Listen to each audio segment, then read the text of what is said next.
Good morning, everyone. My name is Michael Montenegro. I am the founder and organizer of the Santa Barbara Mural Bike Ride.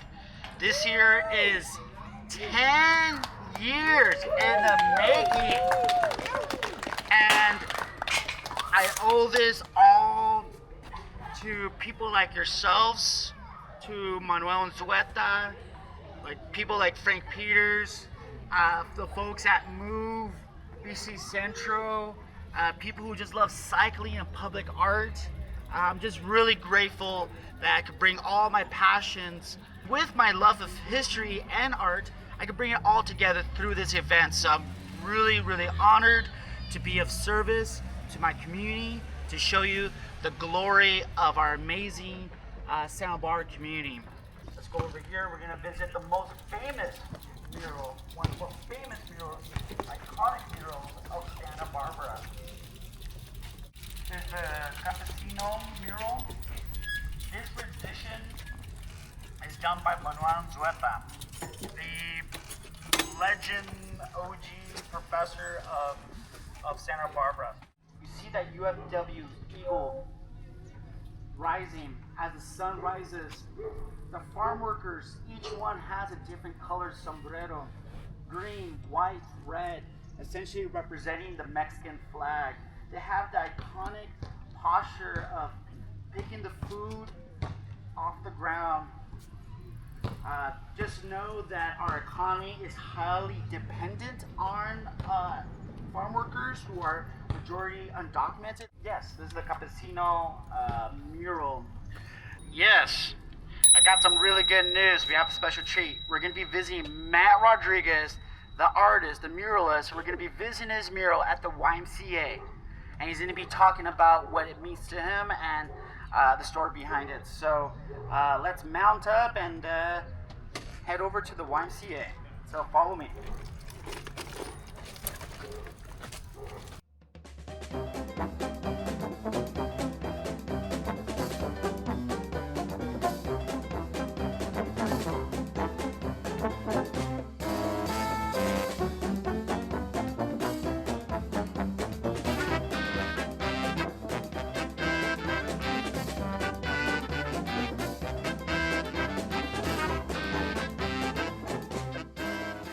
We're at essentially the second mural spot, and this was created by Matt Rodriguez, a Santa Barbara local artist, muralist. Let's give a round of applause to Matt Rodriguez, and let's hear his story behind this incredible mural. Thank you. So, give it up for Michael. Bring us all together today. Thank you. You want to? I'm good. So yeah, my name's Matt Rodriguez, local artist here in Santa Barbara. I've lived here since 2001. I've painted murals throughout the town, in the streets, on people's walls, on campuses. Kind of started in the Funk Zone back before the California Hotel was built. We had all those murals on the exterior, the artist making a street scene. So AMAS Gallery started. That was kind of like the seeds of a lot of my art career. So as I started painting in Santa Barbara, a couple people noticed. Some of the people that worked here at the YMCA hit me up. They needed to kind of beautify the space. So they commissioned me to paint this mural. I kind of gave homage to YMCA themselves. So this piece is called YMCA. You can see, if the cars weren't here, you can see a little bit better. There's a Y, there's an M, there's a C and an A. That's hidden in there. And then, wow, I did not know that. Yeah. That's cool. And then we're also actually here, if you were to take a look, this is the actual building right here. This is where we're at, the kids playing. This is the building that the mural is painted on. This space is used for the community as an incubator for athletics, for after school activities, for families to come. They have workouts here, so it's a great little resource to this part of the community. I worked as a guide, Santa Barbara Adventure Guide, for about 10 years, so my job was to take people biking, kayaking, took kids camping. I spent a lot of time on the Channel Islands, so that's Santa Cruz Island, aka Limu Island, Yes. which is the largest of the Channel Islands right here on the right. And then Anyahapa or Anacapa Island is right there with the arch. Anyahapa meaning mirage, so Mirage Island. Sometimes you can see it, sometimes you can't. And then also showing the Chumash, the native population, the Tongva that lived here. There they are on the Tamuls crossing the channel. That was a sacred passage to get to Limu Island, where they believe that all life began. Does anyone know the story of the Rainbow Bridge? Yeah. Does anyone want to hear the story of the Rainbow Bridge? Yeah. All right, cool. Okay, so all life was created on Limu Island. Chumash created all life, and from a seed she planted, all life grew. More and more people grew, and life became bountiful on Limu Island, but became very loud at night. So actually before that, Hutash's husband, Sky Snake, with his serpent-like tongue, came down and made lightning, and now the Chumash had fire to cook their meals and live even more abundant lives. But yeah, it became loud, and Hutash decided, hey, let's go ahead and leave the island. I'm gonna create a rainbow bridge that'll stretch all the way from Limu all the way to the tallest peak on Carpinteria, right over here. She said, cross but don't look down. So they started crossing the rainbow bridge. Some of them looked down and they fell to their deaths. However, Hutash was so loving, kind, and giving that she turned them into whales and dolphins, and they believe that whales and dolphins are their ancestors. They're very connected to the ocean and all life in general. So that's the story of Chumash. Very, very short. This is Santa Barbara. There's the Mission. There's some other iconic buildings.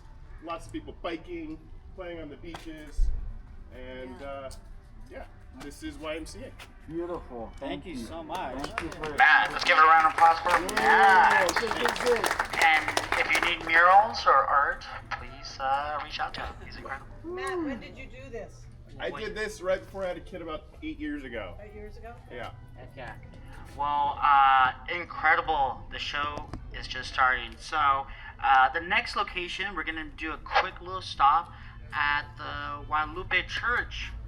This is going to be the follow-up story of Guatique and Tonantzin and what makes Mexican Catholicism so unique and special. So, let's head over.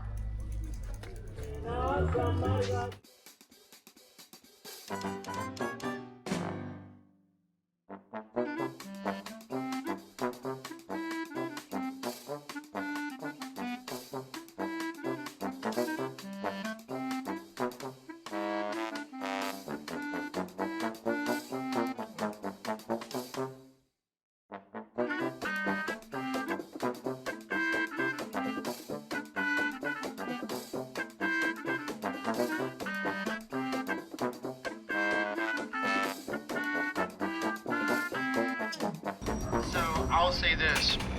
When it came to the colonization of the Americas, specifically Mesoamerica, when it comes to indigenous spirituality to the Catholic Church, this transition did not happen overnight.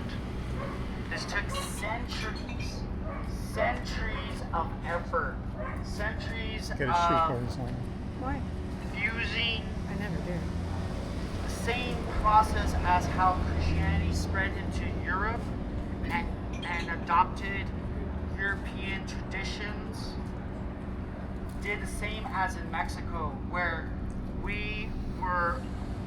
our indigenous ancestors were so loyal and dedicated and faithful to Tonantzin Guatique. But the Catholic Church was like, no, you had it wrong. It's La Virgen de Guadalupe. Mary, the Virgin Mary from Guadalupe. So that argument took centuries and centuries. So from that iconic image of Guadalupe, she has become La Virgen Guadalupe, and that is a very, very general overview, nutshell of that transition of Mexican spirituality. So with that said, let's go to the East Side Library. Vámonos.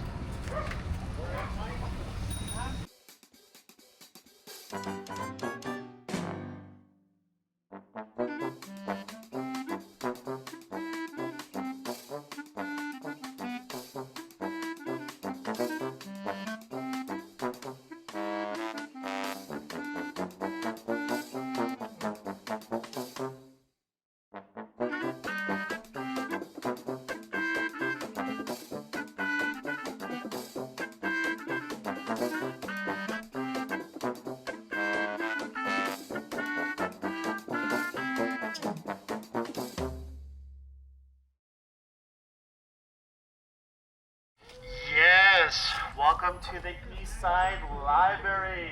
As mentioned on Instagram, I'm dedicating this ride to my friend Danny Meza, who passed away early this year. It's now been like 6 months, and he was my childhood best friend. And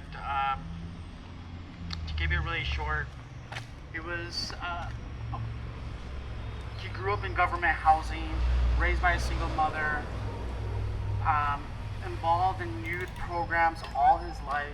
He joined Youth Arts Alliance, where as a student artist, and then thus becoming a mentor.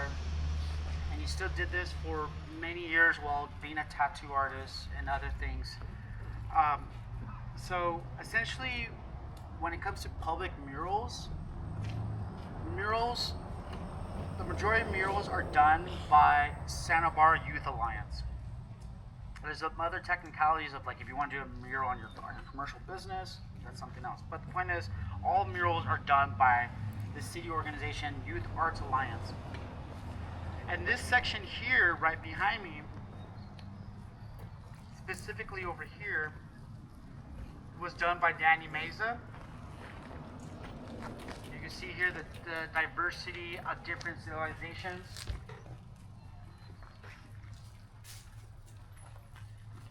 And then also when it comes to reading, we, as a Western civilization, we read from left to right, and then hard restart left to right, hard restart left to right. So just know even the psychology of how you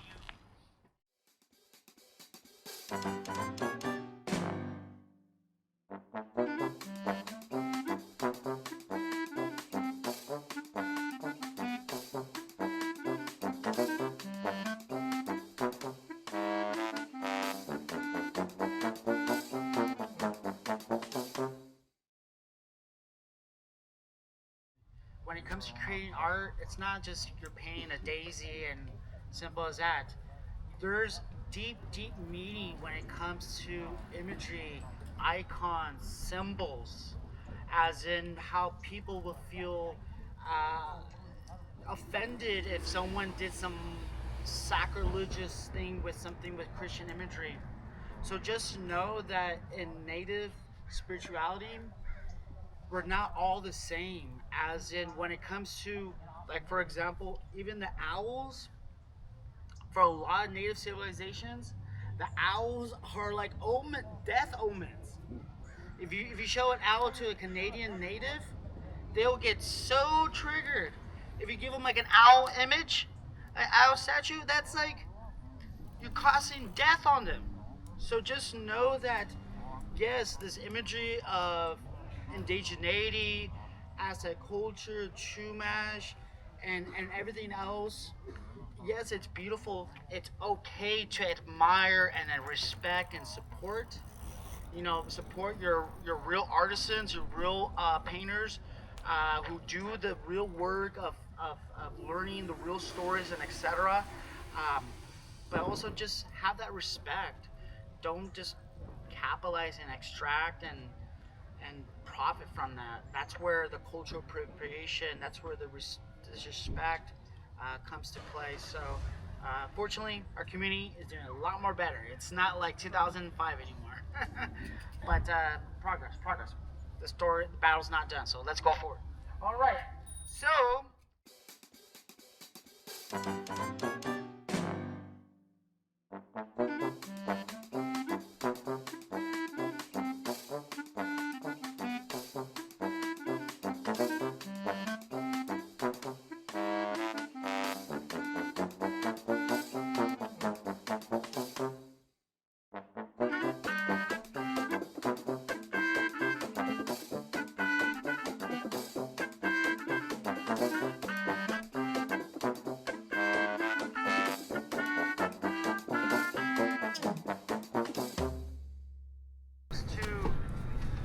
like when it comes to California native like cultural rights, when it comes to the protocol of like asking the original artist to make, to repair it, making sure that it doesn't happen again. what can be a simple solution where the art isn't damaged anymore. So yeah, you keep on going around. There's different stories. You'll see different imagery. The tomo is essentially the Native American canoe. The tomo is what the Chumash call their boats. They still do that. They still do the tradition. My friends still do the tradition of they take their tomo. You might see it over there. Maybe it's covered, maybe it's not. But the point is, they'll take their tomo from here and take it all the way to Santa Cruz to Limu. And it's a tradition they've been doing for thousands of years. We're still here today. So yeah, that's an example. All right. Well, we're coming to the end.